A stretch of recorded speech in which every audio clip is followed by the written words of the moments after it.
నమస్తే, నేను doctor Harish Tenati, oral and maxillofacial surgeon, life coach and Vedashastra path instructor. ఈరోజు ఈ దేవి నవరాత్రుల సందర్భంగా అందరికీ ఆరోగ్యం ఉండాలంటే ఏం చేయాలి అనే ఒక అద్భుతమైన వీడియో చేస్తున్నాను. ఈ ఒక్క వీడియో కరెక్ట్గా కనుక అర్థం చేసుకుంటే మీ లైఫ్లో హెల్త్ ప్రాబ్లమ్స్ రావు, వస్తే కూడా చాలా తొందరగా వెళ్ళిపోతాయి. ఇది బాగా గుర్తుపెట్టుకోండి. సో ఈరోజు మనము ఒక ఇంపార్టెంట్ విషయాన్ని డీటెయిల్డ్గా తెలుసుకునే ప్రయత్నం చేద్దాం. ఆరోగ్యం. నార్మల్గా ఏమైందంటే ఈ మెషినరీస్ తయారు చేస్తారు కదా, ఈ మెషినరీ తయారు చేసే కంపెనీకి వెళ్ళాను ఒకసారి. ఈ కంపెనీకి వెళితే ఆ కంపెనీలో ఫస్ట్ వాళ్ళు చేసేది బ్లూ ప్రింట్ వేసుకుంటారు. అంటే ఈ షేప్లో ఉండాలి మిక్సర్ గ్రైండర్ కానీ, లేకపోతే కార్ కానీ, లేకపోతే ఇంకేదైనా ఐటెం కానీ, దాన్ని ఫస్ట్ డయాగ్రామ్ గీసుకుంటారు. ఆ బొమ్మకి తగ్గట్టుగా మ్యానుఫ్యాక్చరింగ్ చేస్తారు.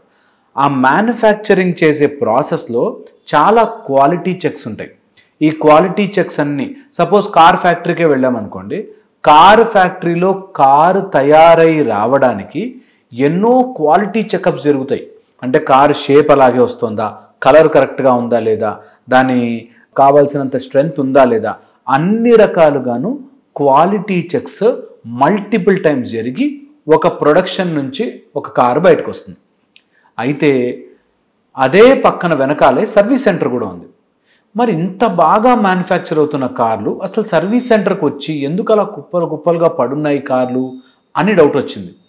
సేమ్ మన బాడీకి అప్లై చేసుకుంటే ఇలాగే ఉంటుంది. మ్యానుఫ్యాక్చర్ అయ్యేటప్పుడు మనం మంచిగా అన్ని రకాల అవయవాలు కరెక్ట్గా పనిచేస్తూ పుట్టినప్పుడు over a period of time ఆరోగ్యం ఎందుకు పాడవుతోంది అని ఆ కార్ ఫ్యాక్టరీలోకి వెళ్ళి అడిగినప్పుడు, మ్యానుఫ్యాక్చరింగ్లో ఏం ప్రాబ్లం ఉండదు సార్, హార్డ్లీ 1%, 0.5% కూడా మ్యానుఫ్యాక్చరింగ్ డిఫెక్ట్స్తో రావు, అన్నీ కూడా మ్యాన్ మేడ్ మిస్టేక్స్తో వస్తాయి.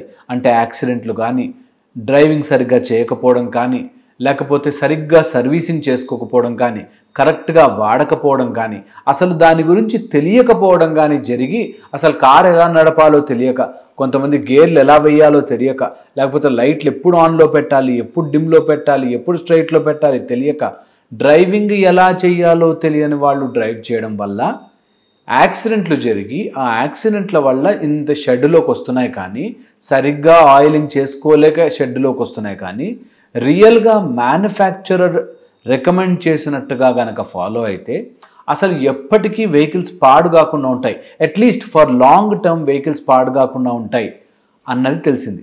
సిమిలర్లీ మన బాడీకి అప్లై చేసుకోవాలి.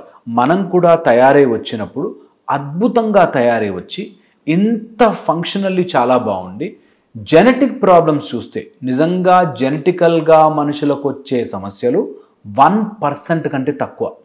1% కంటే తక్కువ జెనెటికల్గా బై బర్త్ మనకి పూర్వజన్మ కర్మనో, లేకపోతే దేవుడిచ్చిన శాపమో, లేకపోతే ఇంకోటేదని అనుకున్నా కూడా అది హార్డ్లీ 1%.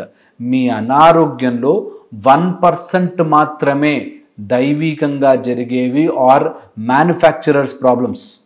మిగతా 99% మనుషుల యొక్క ఆరోగ్య సమస్యలు స్వయం అపరాధం, మనకి మనమే చేసుకుంటున్నాం. ఒకసారి మ్యానుఫ్యాక్చరింగ్లో చూస్తే మొత్తం బాడీ అంతా millions and trillions of cells. Nervous సిస్టంలోకి వెళ్తే న్యూరాన్స్ అంటారు, మనకి హెయిర్లోకి వెళితే హెయిర్ ఫాలికల్స్ అంటారు, లేకపోతే మనం డైజెస్టివ్ సిస్టంలోకి వెళ్తే డైజెస్టివ్ ట్రాక్ట్, డైజెస్టివ్ సిస్టమ్ అంటారు, లేకపోతే మనం ఇంకా లోపలికి వెళ్తే ప్రతి టిష్యూలో ఉండే సెల్స్ని మళ్ళీ లోపలికి వెళ్ళి చూస్తే డిఎన్ఏ. ఈ డిఎన్ఏతో పాటు ఈచ్ సెల్కి చూసుకుంటే దానికంతటూ ఒకటి బ్రెయిన్, ఆ బ్రెయిన్కి తగ్గ కావాల్సిన ఎనర్జీ అంత మైటోకాండ్రియా, దానికి కావాల్సిన ఎక్స్క్రిటరీ సిస్టమ్, దానికి కావాల్సిన డైజెస్టివ్ సిస్టమ్, దానికి కావాల్సిన ఇమ్యూనిటీ, అన్నీ ఒక ఇండివిజువల్ సెల్లో. అంటే నేను ఒక చిన్న పార్ట్ తీసుకుని మైక్రోస్కోప్ కింద పెట్టి చూస్తే ప్రతి టిష్యూలో అన్ని రకాల సెల్స్, ఆ సెల్స్లో అన్నీ కావాల్సిన సోర్సెస్ అన్నీ, డైజెస్టివ్ సిస్టమ్ కానీ, న్యూరోనల్ సిస్టమ్ కానీ, ఎనర్జీకి ఇవ్వాల్సిన కానీ, బ్రెయిన్ కానీ, అన్నీ ఒక్కొక్క సెల్కి ఉన్నాయి. ఇది నిజం. ప్రతి సెల్లు అలా దానంతట ఇండివిజువల్గా ఉంటే మరి ఏంటి అనారోగ్యాన్ని కాజ్ చేస్తుంది? ఈ సెల్స్ అన్నీ కూడా వింటుంటాయి అంటారు. ఇది రియల్ ఫ్యాక్ట్. ఏంటంటే మన బాడీలో ఉండే ప్రతి సెల్కి మనకు ఒక connectivity organ is your brain and the blood. మన రక్తము ద్వారా connective tissue, it's called liquid connective tissue. అలాంటి లిక్విడ్ కనెక్టివ్ టిష్యూ ద్వారా బాడీలో ఉండే ప్రతి సెల్కి కావాల్సిన ఎనర్జీనో ఫుడ్డో గ్లూకోజో అందిస్తూ ఉంటుంది బ్లడ్. ఈ బ్లడ్ ప్రసరణ ద్వారా ఎన్నో కెమికల్స్ వచ్చి బాడీలో ఆయా పనులకి అసార్ట్ అయి ఉంటాయి. ఇవి ఎక్కడి నుంచి వస్తాయి మరి కెమికల్స్? ఎవరు చెప్తున్నారు ఈ కెమికల్స్ ప్రొడ్యూస్ అవ్వమని? హయ్యర్ సెంటర్లోకి వెళ్తే బ్రెయిన్లో కొన్ని గ్లాండ్స్ వల్ల, లేకపోతే హైపోథలామస్ అని, లేకపోతే పిచ్యుటరీ గ్లాండ్ అని, ఇలా గ్లాండ్స్ వల్ల కొన్ని హార్మోన్స్ ప్రొడ్యూస్ అయ్యి అక్కడి నుంచి బాడీలో ఉండే ప్రతి స్ట్రక్చర్కి కావాల్సిన హార్మోన్స్, కెమికల్ మెసెంజర్స్ని మన బాడీ పంపిస్తూ ఉంటుందన్నమాట. అయితే ఇది గ్రాస్గా మీరు సైన్స్ మొత్తం అర్థం చేసుకోలేకపోయినా దీని ముఖ్య ఉద్దేశం ఏంటంటే మన బ్రెయిన్లో కొన్ని సిగ్నల్స్ పంపించే కెమికల్స్ ఏ ఏ పార్ట్కి ఏమేం చేరాలి అని చెబుతూ ఉంటాయి. ఇది హయ్యర్ సెంటర్. ఈ హయ్యర్ సెంటర్లో మనం గనక స్ట్రెస్ క్రియేట్ చేస్తే ఆర్ వరీ క్రియేట్ చేస్తే, డౌట్ క్రియేట్ చేస్తే, భయం క్రియేట్ చేస్తే, అనుమానం క్రియేట్ చేస్తే, లేకపోతే మనకి తెలియకుండానే యాంగ్జైటీ క్రియేట్ చేస్తే, మనకి తెలియకుండానే నెగిటివిటీ క్రియేట్ చేస్తే హెల్త్ ప్రాబ్లమ్స్ వస్తాయి. క్యాన్సర్ అంట, అందరికీ క్యాన్సర్ అంట అలాగే వస్తుంటాయి అన్నమాట. So one is through your brain signal. ఈ సిగ్నల్ ద్వారా కానీ, లేకపోతే రెండోది very very important toxic content వల్ల కానీ, అంటే లోపలికి తీసుకునేది ఏదైనా శరీరానికి అనవసరమైనది అయితే, అంటే వెహికల్కి పెట్రోల్ కార్కి డీజిల్ వేస్తే ఎలా ప్రాబ్లం అవుతుందో అలాగ మన శరీరానికి పాజిటివ్ థాట్స్, పాజిటివ్ ఎన్వైర్న్మెంట్స్ ఉంటే పాజిటివ్ యొక్క రిజల్ట్స్ వస్తాయి. నెగిటివ్ థాట్స్, నెగిటివ్ ఎన్వైర్న్మెంట్ ఇస్తే నెగిటివ్ రిజల్ట్స్ వస్తాయి.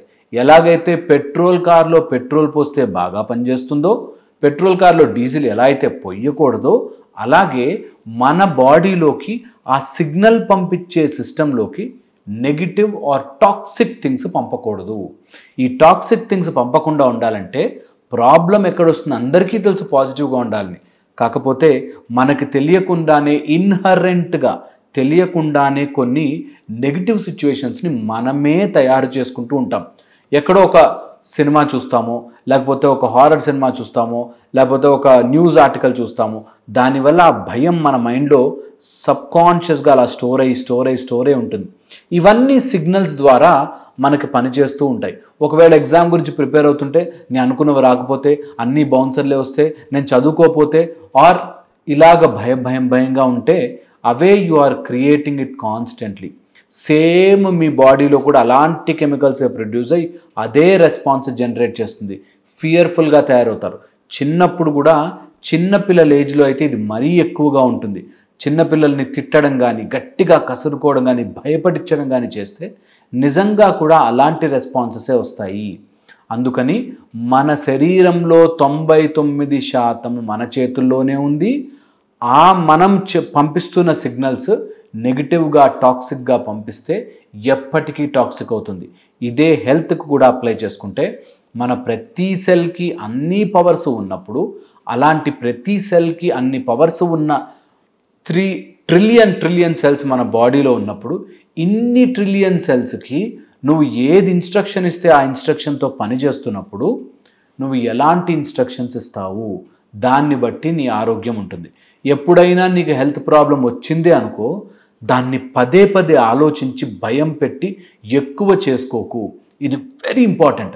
మీకు క్యాన్సర్ వచ్చినా కానీ, దగ్గు వచ్చినా కానీ, మీకు ఇంకేదైనా పెద్ద వ్యాధి వచ్చినా కానీ, చిన్న వ్యాధి వచ్చినా కానీ, దాన్నే తలుచుకుని ఇక దాని గురించి చదివి అమ్మో నాకు ఇలా అవుతుందా అని ఎప్పుడైతే మీరు ఫియర్ డెవలప్ చేస్తారో, మీకు రోగం తగ్గిపోయినా సరే రోగం యొక్క కాంప్లికేషన్స్ నుంచి మీరు బయటకు రాలేరు. మీకు లైఫ్లో ఏ ప్రాబ్లం ఉన్నా సరే, ఈ వీడియో చూస్తూ ఇప్పుడు మీకున్న సమస్య ఏంటో చూడండి. యాంగ్జైటీయా, ఓసిడియా, లేకపోతే బీపీయా, షుగరా, థైరాయిడా, ఏ ప్రాబ్లం ఉన్నా సరే ముందు దాని గురించి వరీ అవ్వడం మానేసి దాన్ని బెటర్ ఎలా చేసుకోవాలి చూడాలి. ఇక్కడ 2 ఫెంటాస్టిక్ లాస్ గుర్తుపెట్టుకోండి. Law of vibrancy, law of action. ఈ రెండు ఎప్పుడైతే కలుస్తాయో అప్పుడే మీ ఆరోగ్యం బాగుంటుంది.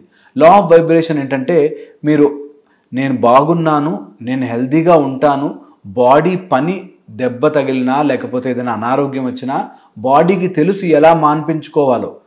అందుకని బాడీ తన పని అది చేస్తుంది అన్న విషయాన్ని గుర్తుపెట్టుకోవాలి. నెంబర్ 1. రెండోది లా ఆఫ్ యాక్షన్. అలా చేస్తూనే మీరు దానికి అగెయిన్స్ట్గా యాక్షన్ చేస్తే పని చేయదు. అంటే నాకు ఆరోగ్యం రావాలి is law of vibration.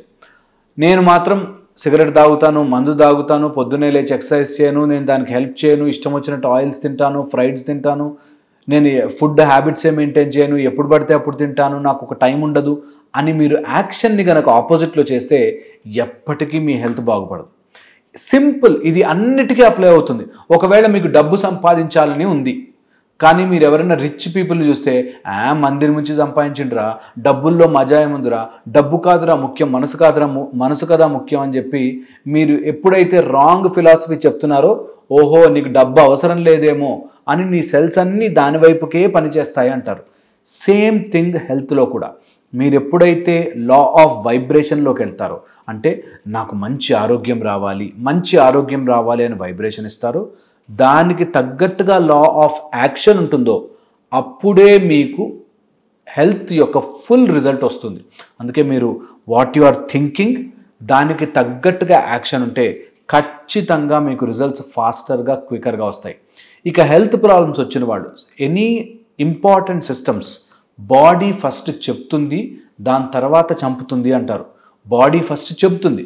Heart attack వచ్చే వాళ్ళకు కూడా 2 నెలల ముందే హార్ట్ అటాక్ వస్తుందని తెలిసిపోతుంది. చెమటలు పడుతుంటాయి రెగ్యులర్గా, 4 అడుగులు ముందుకు వేయలేకపోతారు, మెట్లు ఎక్కలేకపోతే తెలుస్తుంది. అయినా కూడా మనం ఎందుకో పోస్ట్పోన్ చేస్తూ చూద్దాంలే అనుకుంటాం. మా దగ్గరకు వచ్చేవాళ్ళు చాలామంది క్యాన్సర్తో చిన్న గడ్డ ఉన్నప్పుడు వస్తారు. చెప్తే ఈ డాక్టర్లు భయపడించడానికే చెప్తారు అని అనుకుంటారు. అది ముదిరి పెద్దగా అయ్యేదాకా రారు. సింపుల్ థింగ్, ఫస్ట్ చెప్తుంది, తర్వాతే చంపుతుంది. అందుకని నీ శరీరం నీతో చెప్పేది నువ్వు వినగలగాలి. అప్పుడే ఆరోగ్యం మీ చేతిలో ఉంటుంది. ఈ నవరాత్రుల సందర్భంగా మీ బరువు 5 కేజీలు తగ్గించుకునే ప్రయత్నం చేయండి. That's the best method. పొద్దునంతా ఉపవాసం ఉండండి, సాయంత్రం 6 గంటలకు ఉపవాసం బ్రేక్ చేయండి. పొద్దునంతా పూజలు చేసుకోండి, సాయంత్రం 6 గంటల తర్వాత తినండి, 8 లోపల తినండి. ఇలా 9 రోజులు కనుక చేస్తే మినిమం మీరు 5 కేజీలు తగ్గుతారు, మినిమం 5 కేజీస్ తగ్గుతారు. అలాగా ఒక 1 మంత్ టైం డ్యూరేషన్ పెట్టుకుని ఇంటర్మీడియట్ ఫాస్టింగ్ చేయండి, బరువు తగ్గండి, షుగర్ని కంట్రోల్ చేయండి. ఈ ప్రపంచంలో అన్నిటికంటే భయంకరమైన టాక్సిక్ వస్తువు ఏదైనా ఉందంటే అతి షుగర్. ఎక్కువైన షుగర్ మీ బాడీలో ఉంది అంటే అది అన్ని రకాల అనారోగ్యాలకి దారి తీస్తుంది. సో ఇది బాగా గుర్తుపెట్టుకుంటే హెల్త్ ఆటోమేటిక్గా వస్తుంది. నేను ఇందాక చెప్పినట్టు మీరు కార్ మెకానిక్ షెడ్లోకి వెళ్ళి అడగండి వాడిని, ఎందుకు ఈ కార్ ఇక్కడికి వచ్చింది అని. డ్రైవర్ సరిగ్గా క్లచ్ దొక్కలేదనో, గేర్లు టైంకి మార్చలేదనో, గేర్ ప్యాడ్లు క్లచ్ ప్యాడ్లు అరిగిపోయాయనో, లేకపోతే ఆయిల్ సరిగ్గా వాడలేదనో, చాలా రోజుల వరకు వెహికల్ వాడకుండా పక్కన పడేశారనో, ఇవన్నీ కూడా సేమ్ మీ శరీరానికి అప్లై చేసుకోవచ్చు. ఎప్పుడైతే మీకు కావాల్సిన పోషక పదార్థాలు ఇవ్వట్లేదో బాడీకి, ఆ టైంలో అరుగుదల మొదలైపోతుంది. డీజనరేటివ్ డిసీజెస్ ఒక ఏజ్ వచ్చాక 50-60 వచ్చాక డీజనరేటివ్ డిస్క్లు అరిగిపోతాయి, తర్వాత మనకి జాయింట్స్ అరిగిపోవడం స్టార్ట్ అవుతుంటాయి. ఇలాంటప్పుడు రీప్లేస్మెంట్ ఇస్తున్నారా లేదా, మీ ఆరోగ్యం గురించి మీరు 10 నిమిషాలు ఆలోచిస్తున్నారా లేదా. మీరు ఏదైనా చూడండి, డ్రైవర్ మిస్టేకే కానీ మ్యానుఫ్యాక్చరింగ్ మిస్టేక్ కాదు. ఎప్పుడు కూడా మనుషులకి ఎలా బ్రతకాలో తెలియక, ఏది తినాలో తెలియక కన్ఫ్యూజన్, కానీ దేవుడు తయారు చేసిన శరీరంలో ఎప్పుడూ మిస్టేక్స్ ఉండవు. 1%, 0.5% మనకి ఎక్కడన్నా డిఫెక్ట్స్తో ఉండి ఉండొచ్చు, కానీ జనరల్ మనుషులకు మాత్రం నార్మల్గా హెల్దీ ఉన్న వాళ్ళు 40-45 రాగానే వీక్ అయిపోవడానికి గల కారణం ఈ రోజుల్లో ఇంకా 30 సంవత్సరాలకి 25 సంవత్సరాలకే హార్ట్ అటాక్లు చూస్తున్న సందర్భంలో అందరూ గుర్తుపెట్టుకోవాలి, మీ శరీరం మీతో చెప్తుంది. మీరు ఒక మాట అనుకుంటే ట్రిలియన్ సెల్స్ మీ వైపు తిరిగి చూస్తున్నాయి. మీ శరీరంలో ఉండే ప్రతి కణము మిమ్మల్ని, మీరు ఏదైనా చెప్పగానే భయపడాలి, మీ ట్రిలియన్ సెల్స్ మొత్తం భయపడుతూ ఉన్నాయన్నమాట. గుర్తుపెట్టుకోండి, ట్రిలియన్ సెల్స్ భయపడుతున్నాయి. అలాగే మీకు కోపం వస్తే మీ లోపల ఉండే ట్రిలియన్ సెల్స్ కోపం వస్తుంది, అండ్ అవి ఎన్ని కెమికల్స్ ప్రొడ్యూస్ చేస్తాయి, అన్ని ప్రొడ్యూస్ చేస్తాయి. ఈ ఒక్క లాజిక్ అర్థమైపోతే నేను ఏదైనా అంటే నా లోపల ఉండే ట్రిలియన్ సెల్స్ వింటున్నాయి అనే శ్రద్ధతో గనక మీరు ఒక 1 మంత్ ప్రాక్టీస్ చేయగలిగితే ఆటోమేటిక్గా మీ బాడీలో ట్రాన్స్ఫర్మేషన్ వస్తుంది. ఎక్కడైనా క్యాన్సర్ కణాలున్నా చనిపోతాయి, ఎక్కడైనా అనారోగ్య సమస్యలున్నా ఆటోమేటిక్గా మాయమైపోతాయి.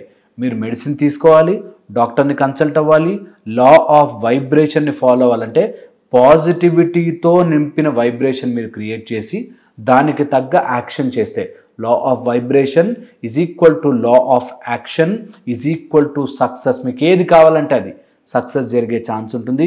ఇది ఎస్టాబ్లిష్డ్ ప్రూవ్డ్ ఫ్యాక్ట్. సో దీనిలో కన్ఫ్యూజన్ ఏం లేదు. మీరు అనుకుంటున్నది, మీరు చేస్తున్నది ఈ రెండు సమానమై ఉండాలి. మనకు ఎప్పుడో చెప్పారు మనస వాచ కర్మణ అని.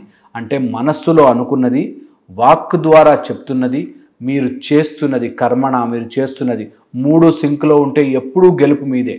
మీరు ఆరోగ్యంగా ఉండాలి బాస్ అని చెప్తున్నారు, కానీ నిద్రపోతున్నారనుకోండి కర్మణ వేస్ట్. ఎక్సర్సైజ్ చేయట్లేదు అనుకోండి వేస్ట్.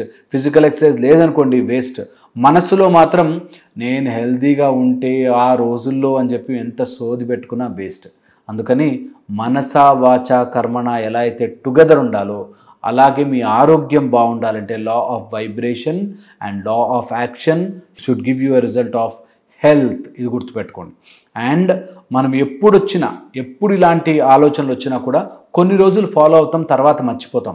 అందుకే వెరీ ఇంపార్టెంట్, మినిమం 6 నెలలు. నేను చెప్పింది మినిమం 6 నెలలు చేయండి. మీకు ఎలాంటి హెల్త్ ప్రాబ్లం ఉన్నా సరే ఒక్క 6 మంత్స్ హెల్త్ ప్రాబ్లం గురించి వర్రీ అవ్వడం మానేసి దాన్ని నేను ఏదో పెంచి పోషించకుండా నేను ఆరోగ్యం వైపుకు అడుగులు వేస్తాను, ప్రయత్నం చేస్తాను, 1-2 సార్లు ఓడిపోయినా మళ్ళీ గెలుస్తాను అనే నమ్మకంతో ముందుకెళ్ళాలి.